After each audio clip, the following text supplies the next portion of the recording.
जमाने में अभी वो हश्र सामानी नहीं देखी, मिटाने वाले मिट जाते हैं मौजों के थपेड़ों से, जमी गर्दों से टकरा जाएंगी ये आंधियां हम हैं, ये आंधियां हम हैं।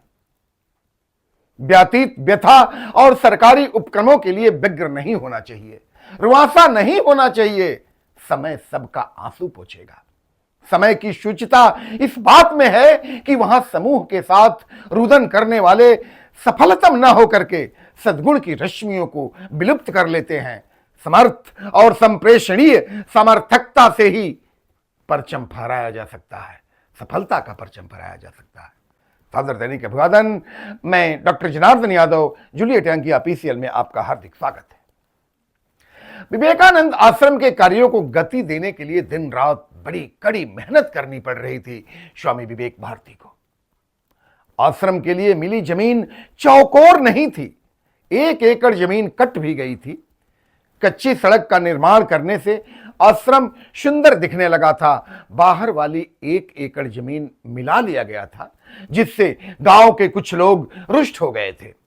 राजनीति होने लगी थी, विरोध होने लगा था।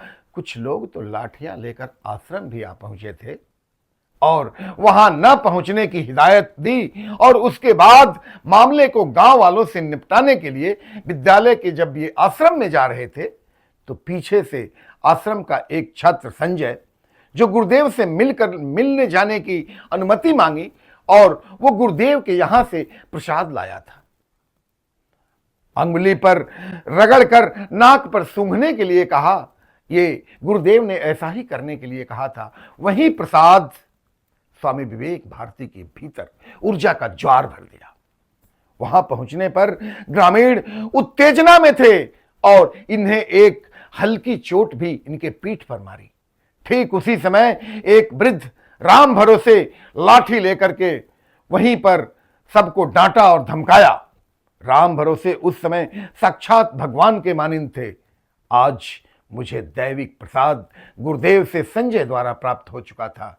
ये बात स्वामी विवेक भारती के मन में आया। सब कुछ अलौकिक था, कुछ समझ में नहीं आ रहा था। बाद में गांव वालों को समझाया कि आश्रम की भूमि गांव की ही भूमि है, क्योंकि उसका स्वामित्व तो ग्राम पंचायत के ही नाम है।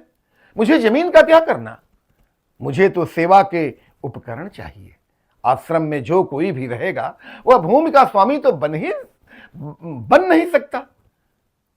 सेवा पथ पर चलने वाला व्यक्ति ही वहां रह सकता है। न्याय अपना कार्य करता है। ग्राम सभा के सभी सदस्य पूर्णतः संतुष्ट हुए। से इस अगले एपिसोड में धन्यवाद।